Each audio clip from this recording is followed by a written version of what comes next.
June 8, 1985. The air in southeastern Brazil was cool, the fog rolling across the Mantiqueira Mountains like a restless tide. A group of Boy Scouts prepared to climb Pico dos Marins, a granite giant looming more than 2,400 meters above sea level. Set out from a modest base at the foot of the peak. Their destination was the summit, a place where clouds kissed rock and winds whispered through valleys. It should have been a routine climb, but routine has no place on Pico dos Marins.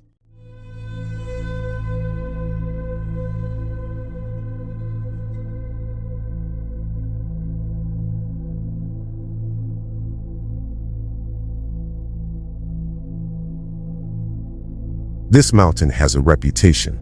Beautiful, yes, but unforgiving. Trails here vanish into brush, paths split and mislead, and when fog descends, it turns the landscape into a gray labyrinth. As the troop climbed, one of the boys injured his knee. The leader made a decision: send Marco ahead, alone, to fetch help from the base. To keep track, Marco carried chalk, leaving the troop's number, 240, marked on rocks as he descended. It was a practical idea, but it also meant a 15-year-old boy would face one of Brazil's most treacherous mountains, alone, with only chalk marks as breadcrumbs. For a time, it worked. The group saw 3 chalk numbers and assumed Marco was still on track. Then, they reached a fork. Marco had gone left. They went right. The leader believed the paths would reconnect. They didn't. By nightfall, the scouts had helped their injured friend down, but Marco wasn't at the base. He hadn't passed by other hikers. He hadn't left more chalk. He was gone. In the hours that followed, the mountain gave no sign of him. No shouts in the distance, no flashes of a lantern, just silence. The kind of silence that feels unnatural. That was the last time anyone saw Marco alive. In the days to come, an army would scour the mountain. Soldiers, helicopters, mountaineers, and volunteers would flood the slopes. They would search every ridge, every valley, every cave, and they would find nothing. A boy had walked into the wilderness and vanished without a trace.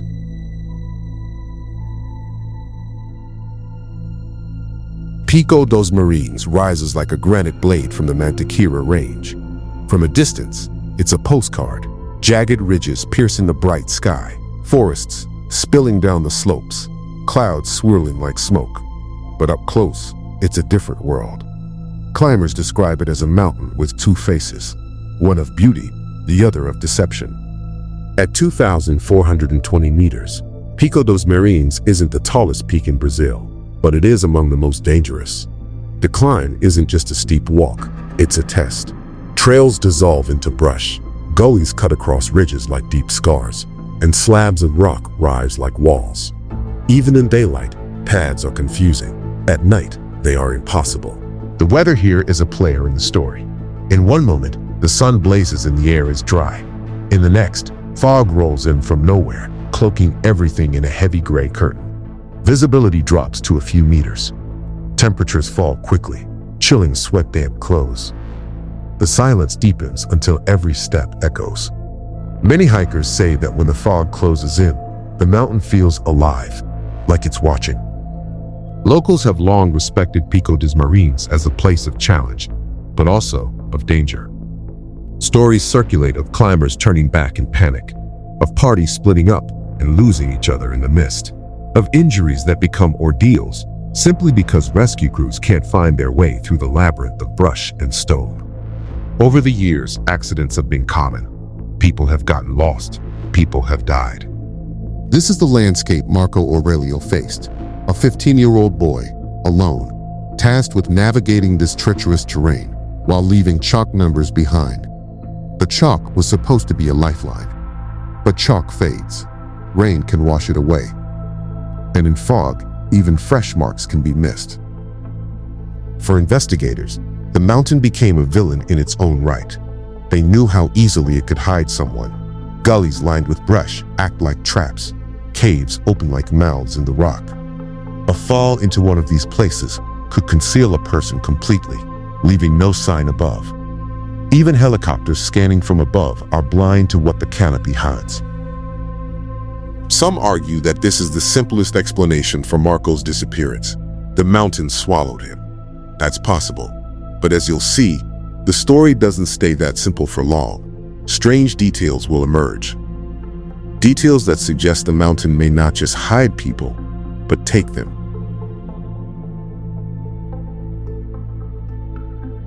The expedition that day seemed ordinary enough.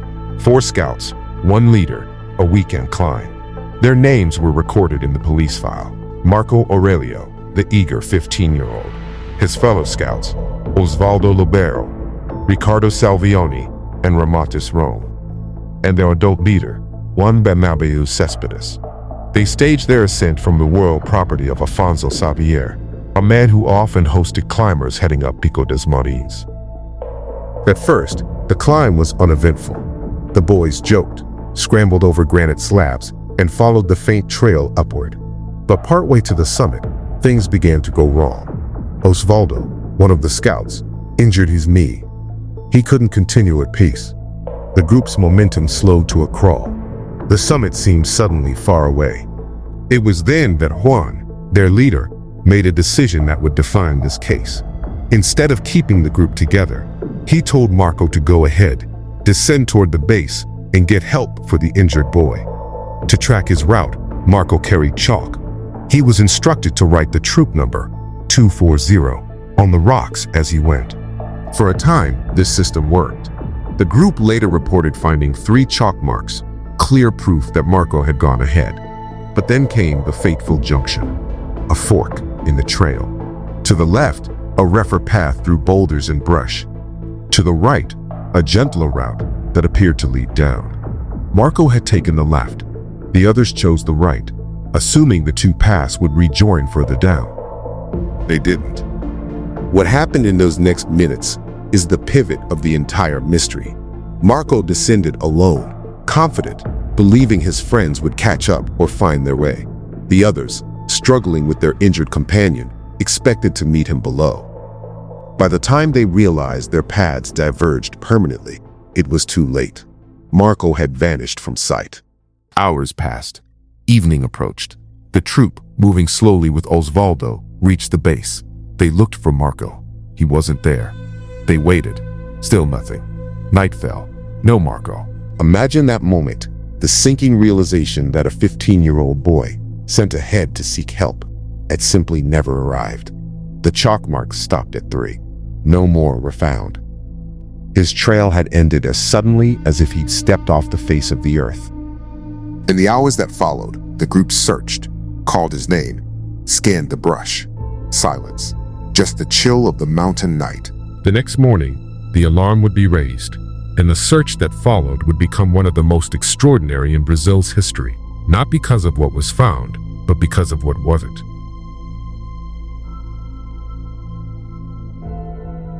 The alarm went up quickly.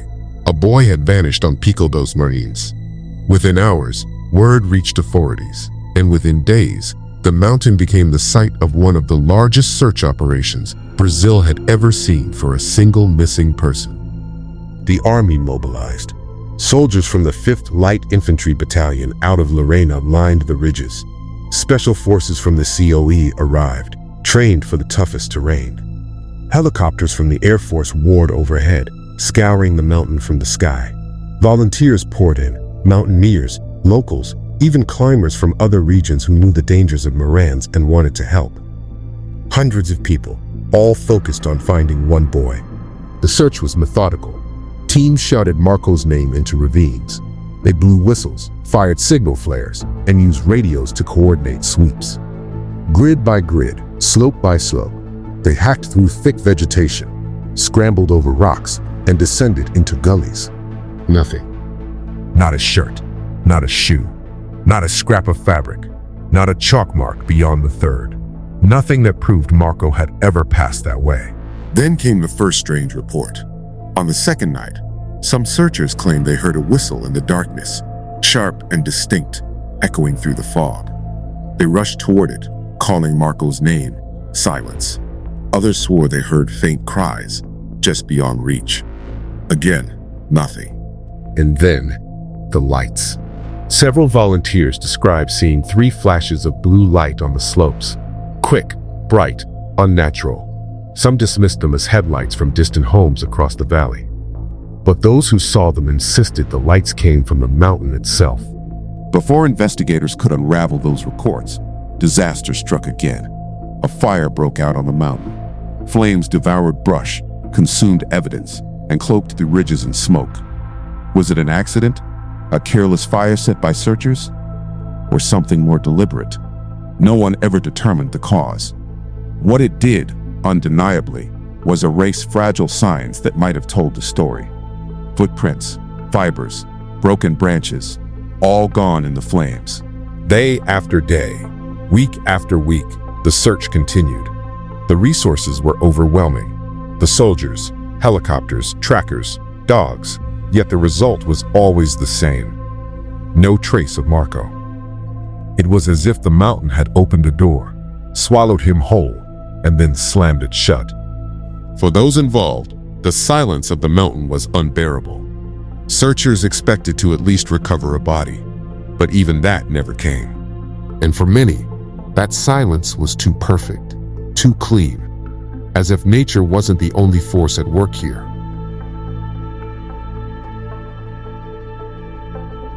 The search dragged on, but eventually, resources ran dry. After days turned to weeks, and weeks stretched into months, authorities faced a painful truth. They had found nothing. No evidence, no belongings, no body. In 1990, 5 years after the disappearance, the official investigation was formally closed. Marco Aurélio was listed as missing, presumed dead. On paper, the case was over. But on the mountain, and in the hearts of his family, it was anything but. For his father, evil Bosaja, the closure was a betrayal. A file might have been shut, but his son was still gone. Evil refused to stop searching. He chased rumors from across Brazil, followed tips into remote towns, and investigated claims that Marco had been spotted alive. Some were hopeful, others absurd. Over the years, imposters even came forward claiming to be Marco. DNA tests crushed those possibilities, but each one reopened the wound. The press kept the case alive too. Journalist Rodrigo Nunes took a particular interest. He dug into the official inquiry and uncovered contradictions in testimonies and inconsistencies in the way interviews were recorded. Some witnesses' accounts changed over time. Others didn't match the known timeline. Nunes accused the investigation of mistakes, missed opportunities, and outright failures. In his books, he painted a picture not just of a tragedy, but of an inquiry that may have buried the truth along with the boy. The public devoured these revelations. For many, the disappearance of a Boy Scout on a popular mountain was unsettling enough. But when paired with rumors of botched police work and whispers of conspiracy, the story became something darker. Was Marco lost in the wilderness, or was he lost in a system that couldn't or wouldn't find him? Through the 1990s and 2000s, the case simmered. Television specials revisited the mystery. Newspapers ran anniversary features. Podcasts, decades later, gave the case new life with younger audiences. But to the Simon family, every article and every broadcast was a reminder of the void where their son should have been. And that void gnawed at everyone who knew the story. Because when people go missing in the wilderness, usually something turns up. A backpack, a boot, a bone, something. But in Marco's case, there was nothing. The silence of the mountain continued, and with every year that passed, it became harder to believe it was only silence.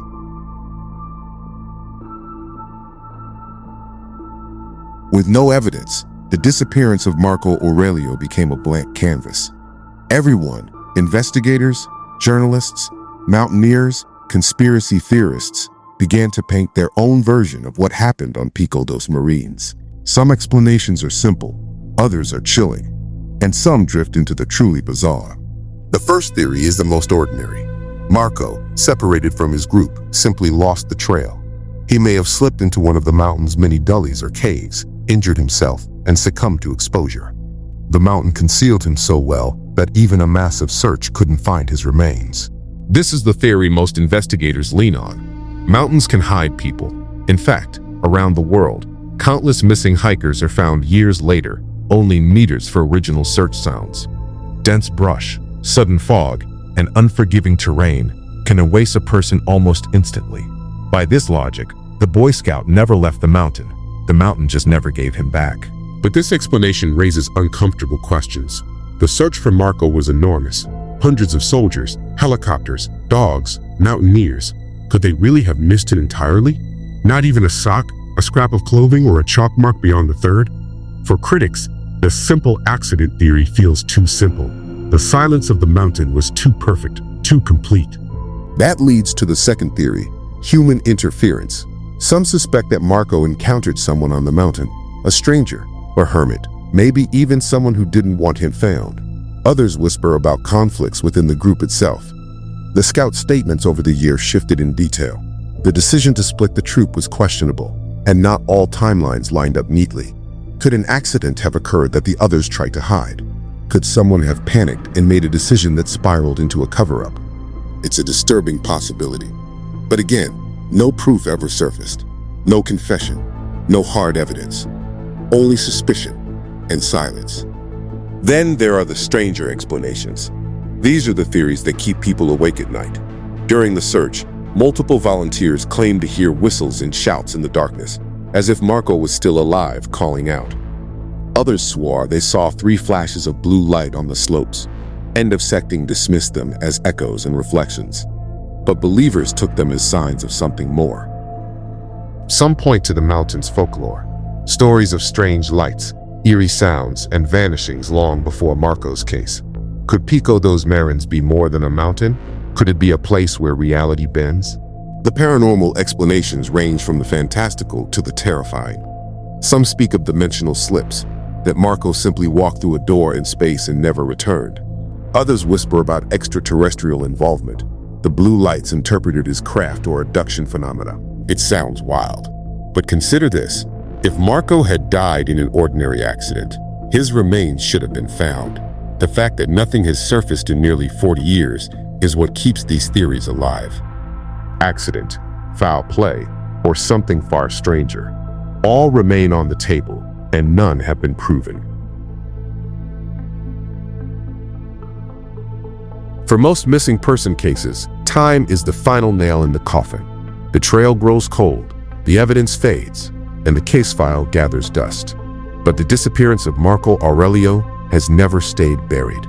It refuses to fade. And nearly 40 years later, investigators are still trying to solve it. In 2021, Sao Paulo police did something extraordinary. They reopened the case. This wasn't just a symbolic gesture. They came armed with technology that the 1985 searchers could never have imagined. High-resolution drones, thermal sensors, ground-penetrating scanners, and AI-assisted image analysis. If Marco's remains were on the mountain, these tools would find them, or so it seemed. The drones scanned every slope, every gully, every possible burial site. Algorithms flagged soil disturbances, cavities, anomalies beneath the surface. Teams marked the coordinates, then hiked into the wilderness to dig. Each excavation brought hope. Each one ended in disappointment. Nothing. In 2025, the effort was renewed yet again. More drones, more digs. Once more, Pico dos Marins yielded no answers. Not a bone, not a fragment of fabric. Nothing to confirm the fate of the boy who vanished with chalk in his pocket. And that silence is why the case still unsettles people. If Marco had died from an accident, something should have surfaced by now. If he had been harmed by another person, there should be evidence somewhere. Instead, we have absence, a void where truth should be. To some, that silence is simply proof of the mountain's cruelty. To others, it is evidence of something stranger, that Pico dos Marins is not just a mountain, but a place where the rules bend, where people can vanish into thin air. Theories of dimensional slips, alien intervention, or even supernatural forces may sound far-fetched. But when a search this large, this thorough, and this technologically advanced turns up nothing, people look beyond the ordinary for answers. And in the world of unsolved mysteries, the extraordinary always has an audience. For the family, though, this is no story. It's a lifetime of not knowing. Marco's father, Ivo, spent decades chasing every lead. The imposters, the rumors, the false sightings, each one carried hope, and each one left a deeper scar when it failed. For his twin brother, Marco Antonio, the loss is even more haunting. A mirror of himself, gone without explanation, leaving him to carry the unanswered question every day of his life. And for Brazil, the disappearance has become legend. Ask mountaineers about Pico dos Marins, and they'll tell you it's a place of beauty and danger, and that somewhere on its slopes, a Boy Scout walked into history and never walked back out. So what really happened to Marco Aurélio? Was it a tragic accident, hidden by nature's cruelty? Was it foul play, buried by human silence? Or was it something stranger? A moment when the mountain itself swallowed him into a realm beyond our understanding. We may never know, but the mountain still stands. The chalk marks still end at 3, and the silence of Pico dos Marins remains unbroken. Until the day the mountain gives up its secret, Marco Aurélio's disappearance will remain one of the most haunting mysteries in the world. Stay tuned for more next time. If you like this video, please hit the thumbs up icon. Don't forget to subscribe and hit the bell icon to get notifications for new videos.